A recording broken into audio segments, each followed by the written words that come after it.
Dit, un homme de Dieu qui prend ta dîme, qui prend ta prémisse, qui prend tes offrandes, qui ne prie pas pour toi est un sorcier. C'est l'ouvrier qui mérite son salaire. Donc un pasteur prend la dîme, ça veut dire qu'il y a un salaire. Donc c'est qu'il y a un travail. Nombre 18, le verset 20 a dit que la dîme de tout Israël sera pour les Lévites, pour le service qu'ils font. C'est que c'est parce qu'ils ont fait quelque chose qu'ils ont ce salaire-là. Même un homme de Dieu qui ne t'apporte rien, sa prédication ne te bénit pas, il ne prie pas pour toi, il ne fait rien pour toi, tu n'as rien à lui donner. Maintenant, il y en a qui sont à l'église de quelqu'un, et puis c'est sur Internet, on te bénit. Celui qui te bénit, là, c'est lui qui travaille dans ton âme. Celui qui prêche, et puis tu te transformes, c'est lui que Dieu utilise pour travailler dans ton âme. Donc, c'est lui qui est ton véritable pasteur. C'est lui que tu appelles. C'est à lui que tu envoies tes sujets de prière par WhatsApp. C'est lui qui est ton vrai pasteur. Tu ne peux pas dire, non, que comme c'est sur Internet, ça, ce n'est pas utile. Mais sur Internet, là, quand moi, Zahou, je prie pour vous, là, vous ne guérissez pas en direct. Est-ce que le Saint-Esprit dit, comme c'est sur Internet, je ne vous guéris pas? Donc, si Dieu vous guérit, s'il y a des déblocages, c'est aussi sur Internet, là, vous allez payer vos dîmes. Parce que pour que vous soyez guéri, il a fallu un jeûne,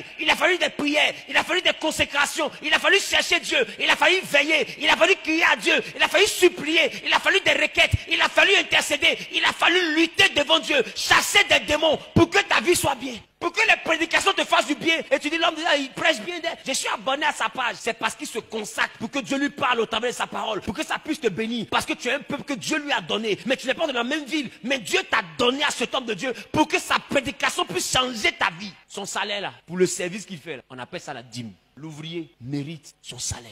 Vous qui êtes chez les hommes de Dieu, et ils prennent soin de vos âmes, ils prient pour vous, ils jeûnent pour vous, ils intercèdent pour vous, et vous êtes bénis, vous ne payez pas vos dîmes, vous êtes des sorciers. Les fidèles, pour qui les hommes de Dieu jeûnent, prient, crient à Dieu, et vous êtes bénis, vous ne payez pas vos dîmes, c'est là que vous devenez intelligent, c'est là que vous devenez calculateur, vous devenez mathématicien, vous êtes des sorciers. L'ouvrier mérite son salaire. Donc tu penses que bénédiction c'est doux dans ta bouche. Et c'est à cause de tous ces comportements. Aujourd'hui, même les pasteurs, pour vous rencontrer les fidèles, ils font payant. Parce qu'ils voient que les chrétiens sont devenus méchants. Les chrétiens ne leur donnent pas leur salaire. Donc eux, ils vont improviser pour avoir leur salaire. C'est qu'ils ont rencontré une catégorie de chrétiens qui est de la nouvelle génération. Parce que chrétiens nouvelle génération, son problème est dîme. C'est comme problème de chien et os. On mange le salaire qu'on mange la part de Dieu. Et puis on dit non, c'est fini. Jésus a tout payé à la croix. Mais s'il a tout payé à la croix, va t'asseoir devant la croix pour chasser tes démons. Va voir un menuisier, va faire croix, tu mets devant ta porte. Quand on te poursuit la nuit, tu mets t'asseoir devant. Si Jésus a tout payé à la croix, quand mari de nuit te poursuit, pourquoi tu vas chez un pasteur? Faut dire au mari de nuit que Jésus a tout payé. Tu viens voir un pasteur pour qu'il fasse ta délivrance. Maintenant, au moment de le bénir financièrement, non, vous avez reçu gratuitement. Qu'est-ce qui est gratuit? Montrez-moi ce qui est gratuit, je vais vous donner. Même la Bible qu'on lit pour vous enseigner là, on paye. Moi, j'ai payé Bible près de 70 000 francs, une seule Bible, plus de 100 euros. Parole de Dieu, 100 euros, pas possible. 100 euros, c'est le salaire de quelqu'un. Bible est vendue à 100 euros. Toi aussi. Normalement, la Bible, c'est la parole de Dieu, ça doit être gratuit. Montre-moi ce qui est gratuit. Ce genre de caméra là, il y a 1,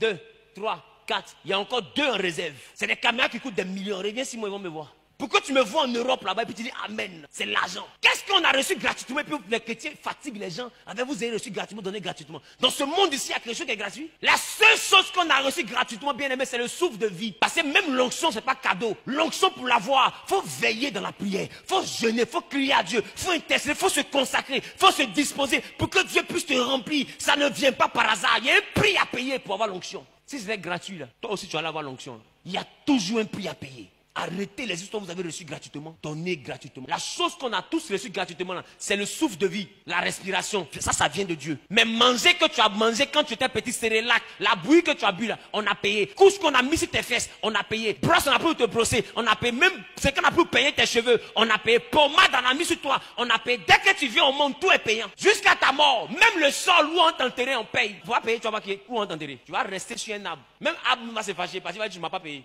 Écoute, on paye tout. On voit des gens qui sont prêts à aller à l'hôpital pour la guérison des cancers. Tu viens voir un pasteur, tu allais payer 8 millions, 6 millions à l'hôpital pour que ton cancer disparaisse. Et puis là encore, c'est pas sûr qu'ils allaient réussir l'opération. Tu viens voir un pasteur, il prie. En moins de 5 minutes, le cancer disparaît. Tu trouves que c'est tellement naturel. Au lieu de lui dire, papa, j'allais payer 5 millions là-bas, tiens 2 millions pour te dire merci. Tu as bien dit, homme de Dieu, que Dieu te bénisse, vraiment Dieu t'utilise. Il va faire quoi ça? Dieu te bénisse, ça tu l'as dit au médecin. Tu as déjà vu un médecin qui a dit non, opération est 5 millions, mais comme Dieu existe, viens t'opérer cadeau. Les gens meurent dans les hôpitaux parce que ton parent n'a pas l'argent pour payer l'ordonnance, n'a pas l'argent pour payer le soin, on ne te traite pas. Médecin ne vient plus, te saute. Les gens sont sans cœur, tu ne payes pas, on ne te regarde pas. C'est dans ce monde-là on est. Et tu le sais. Pourquoi ça à l'église tu fais jouer la spiritualité pour justifier ta méchanceté? Vous voulez juste que les pasteurs soient des misérables, des mendiants, qui viennent supplier à vos portes pour avoir de quoi manger.